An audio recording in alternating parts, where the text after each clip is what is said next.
Hello everybody and welcome back to Red Eagle Politics. Make sure you like this video down below and subscribe to the channel if you are new. So Georgia has many primaries that are taking place for the midterms this upcoming Tuesday. Yesterday I did a video on the other primaries that are taking place in the Deep South that are going to be happening as well on Tuesday. We'll be going live on Tuesday doing another election primary mega stream, so make sure that you guys are there. But Georgia's got a very competitive governor's primary field. The Secretary of State race as well is going to be competitive. And there's many primaries that are going to be taking place on the congressional side of things that need to be looked at as well. So beyond that point, we're going to dive into it all. But first, I have to tell you guys about my good friends over at My Patriot Supply. Friends, we now live in a very dangerous world. The unthinkable could happen any day now, so when it does, get ready for massive food shortages to happen quickly. That means the smart thing to do is prepare for the worst right now. You need emergency food to get you through whatever happens next, and I highly recommend My Patriot Supply for that, America's largest emergency preparedness company. So act quickly and you'll save $150 off their essential 3-month emergency food kit, which contains an abundance of delicious food that provides more than 2,000 calories a day. You get breakfast, lunch, dinners, drinks, and snacks, 3 whole months worth per person. This is something that every American family will soon need. Your shipment will ship quickly in unmarked boxes for your privacy. So go to preparewithredeagle.com and save $150 on every 3-month food kit. But do it now. That's preparewithredeagle.com. Don't be a victim. Survive what's coming and avoid the food lines. So go to preparewithredeagle.com. So now we pivot to Georgia. Georgia, definitely a very razor-thin state in 2020, will likely be a razor-thin state in 2024, a very competitive battleground that has swerved left off a cliff compared to like 2004 when Bush was able to take the state by 20. Obviously, you have factors at play like demographic change and educational trends that have contributed to that. However, it is a red wave year in Georgia. Republicans likely are going to be favored in the governor's race and the Senate race no matter what by several points. So the real elections arguably are going to take place in the primaries, which happen on Tuesday.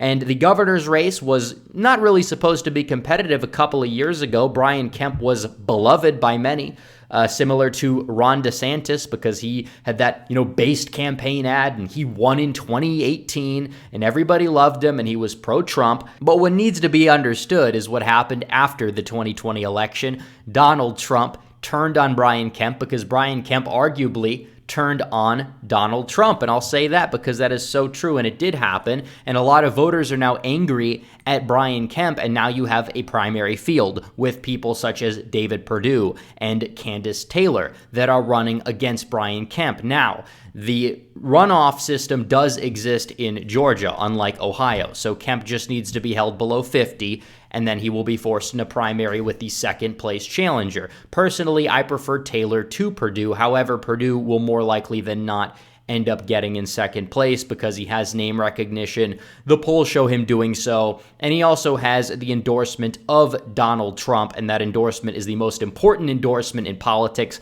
holds the most sway in the Republican Party, or just in politics as a whole right now. Even if people want to say that the influence was not exactly what it used to be, it still does not exactly matter.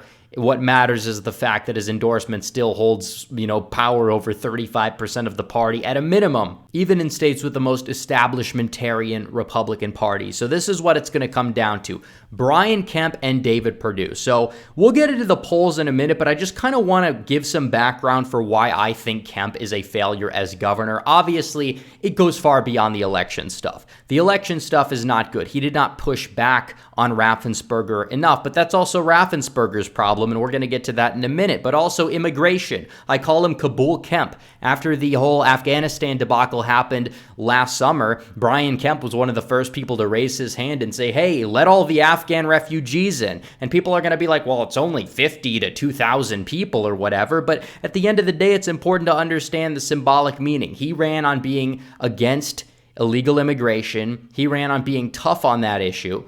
And this is a close state where demographic changes definitely caused Georgia to move to the left. And Brian Kemp is like throwing up his hand saying, hey, we need to let in as many people as we possibly can. We need to take in the Afghan refugees. It's like, no, these people are going to come in. If they end up getting naturalized, more likely than not, they are going to be voting Democrat. This is the case by a 70-30 margin. That's just the way it is. You might not like that, but that's the way it is. So immigration is a tough issue. Brian Kemp has been very weak on immigration outside of that when it comes to illegal immigration. You could look at the numbers, but honestly, I think Brian Kemp's most disqualifying factor in this race is the fact that he appointed Kelly Loeffler to the United States Senate when Isaacson ended up retiring back in early 2020. And again, that is the reason why we lost the Senate seat to begin with, was because he would not appoint Doug Collins. Doug Collins would have got out the MAGA base. He easily would have won in 2020, even in that runoff, because Doug Collins was a fighter. Kelly Loeffler is a corporate stooge. Kelly Loeffler is somebody who is an insider trader. And so is David Perdue, by the way, which I'm not letting him off the hook either. And I prefer David Perdue to Kemp. I mean, Perdue actually has a tough record on immigration, but he's not even running on that record. He's not even running a good campaign. He's running this Eddie Rispone type campaign where he's saying, hey, I got Trump's endorsement, vote for me. Like, no, you have to provide something to the table. Like, that's the way it works. And he really hasn't been doing that. He's not the best campaigner. He's not really the best debater. He has a lot of verbal gaffes. And honestly, there's a reason why he's not running away with this race. And if you look at the polls and you go down and look at the polls, Brian Kemp is well above 50% in all of them. That does not mean that he is guaranteed to win.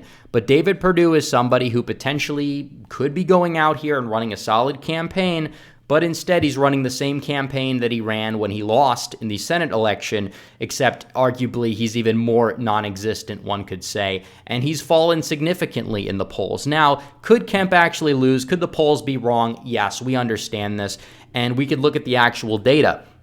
And if Kemp wanted to be 100% safe from a runoff, he needs around 40 to 45% of the early vote to come from the Atlanta suburbs. And this is something that has been looked at and analyzed via data, and he's currently only at 35.6. So he's underperforming the expectations in the early vote. That doesn't necessarily mean everything, especially because a lot of Republicans do get out to vote on Election Day. I assume the ones that do are going to favor Perdue more than they're going to favor Kemp, so it is very possible that Kemp goes down. But either way, Perdue is not necessarily running the best campaign, and it shows because early on there was this drive for Kemp to be pushed into a runoff, and that hasn't exactly happened. And Kemp has actually signed a decent amount of good legislation, partially because he's backed into a corner. He wasn't signing that legislation in 2019. He wasn't signing it in 2020, but now that there's actually pressure from Trump and the party, well, apparently now he's, falling in line and signing the legislation. So it's not necessarily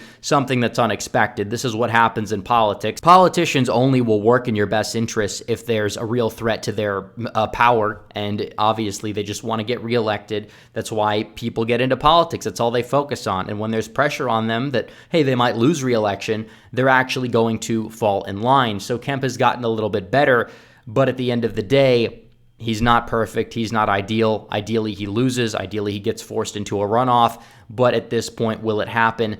I'm not entirely sure. And you could blame David Perdue for that. And like I said, I'm not super optimistic about Kemp being forced into a runoff, although it is important to know that polls have underestimated the Trump endorsement. They did with Kemp in the 2018. He outperformed the polls in the Georgia runoff back in 2018 for the primary by like 15 to 20 points. So there's a chance. But like I said, Perdue's milquetoastness, just averageness, the weakness of him as a candidate, is really preventing him from running away with this, because if he actually tried, I believe that he would. But arguably, when it comes to election integrity, the most important position in this state is the Secretary of State. And Raffensperger is universally hated, and he arguably is the direct reason why Trump lost Georgia, because of the election legislation that he advocated for and allowed to be pushed through. And Jody Hice is running for this seat as well. Jody Hice is probably the best representative out of the state of Georgia besides Marjorie Taylor Greene. He does it very quietly. He's very good on immigration, very good on a wide variety of issues, admittedly, but arguably the number one issue that matters for Secretary of State should be election integrity, and Heiss is fairly solid on it. I believe he is putting together a solid coalition in the primary. He will easily win the runoff, and you could look at the polling that we've seen so far for it, and Heiss is in second place or first place in a lot of the polls. However, Raffensperger is well below 50%. He's universally despised and hated. You even talk to like the electabros and the neocons, and even some of them don't really like Raffensperger too much, to the point where it's like, yeah, Heiss will probably win this, even if it does end up going to a runoff, which I believe it will. Even if Raffensperger places first in the first round, it's mainly going to be because of name recognition, and Jody Heiss will beat him in the runoff. We don't have any polls specifically for the runoff, but that's beside the point. I will say that this is a very consequential election that matters. So that's really those two statewide high-profile elections. Trump definitely has endorsed candidates down ballot as well for statewide offices like Patrick Witt. I believe there was an AG candidate he endorsed, but Patrick Witt for insurance commissioner, it's not exactly like the most consequential position, but Patrick Witt is a phenomenal candidate. He is base. He's good on all the issues. But that's beside the point. I will say the Senate election is up as well, and then we'll get into the congressional elections. But the Senate election is going to be taking place, the primary for that. And it's pretty obvious that Herschel Walker, football guy, is going to run away with this. Gary Black is a statewide official that's running as well. But it seems as if Walker, not only does he have the Trump endorsement, high name recognition all around, a beloved guy in Georgia, folk hero. And in the polls, he's at 63, 64%. He'll run away with the primary. He's already focusing on the general election, and that's that. He'll probably win with us in the 60s. He'll outperform Ted Budd even, and he did very well in North Carolina. So I'll say without a doubt that Herschel Walker is going to take that primary. But beyond that point, we have several primaries that are going to be competitive for the House of Representatives in two main districts, District 6 and District 10. District 6 is going to be interesting to look at. Trump endorsed Jake Evans, a horrendous endorsement. You have Rich McCormick, who is actually very solid. He actually outperformed Trump when he ran and fell short in the 7th district in 2020. And he's great on all the issues. He's good on immigration. He's good on trade, good on big tech. Trump endorsed this liberal named Jake Evans, social liberal, who is like weak on all the issues for some reason. I don't know. Maybe he didn't get the best intel, but I'm hoping that Jake Evans falters. I am hoping that Jake Evans ends up losing at the end of the day. I will say that McCormick is by far the best candidate. The one poll that was conducted actually has McCormick up at 38. Evans is at 13. So we'll see what happens. Maybe McCormick will shock everybody and get 50 and overthrow the Trump endorsement. Who knows? But the other primary that's important is in the 10th district, which is really interesting. And this is going to come down to, I guess you would say, a two-way race, in my opinion, between Mike Collins and Vernon Jones. Vernon Jones, high name recognition, actually. He was a Democrat. And then he supported Trump, got to speak at the RNC, ran for governor briefly. Then a lot of scandals came out. He had like these lawsuits against him for sexual harassment, anti-white racism, etc. And it doomed his campaign. He was faltering. He dropped out. Trump actually endorsed him running for the House seat, the 10th district in Georgia. And Mike Collins is a truck driver, a trucking executive. He's actually running for this seat as well. And Mike Collins is actually solid on pretty much all of the issues. Maybe you could say he's a little bit of a boomer when it comes to some of the economic stuff. But when it comes to immigration, he gets it 100%. I like Mike Collins. Vernon Jones could be a little bit of a liability. Would he win the general? Yeah, but I'm just saying in terms of him being in there with all of his scandals, he had a very low approval rating as state rep.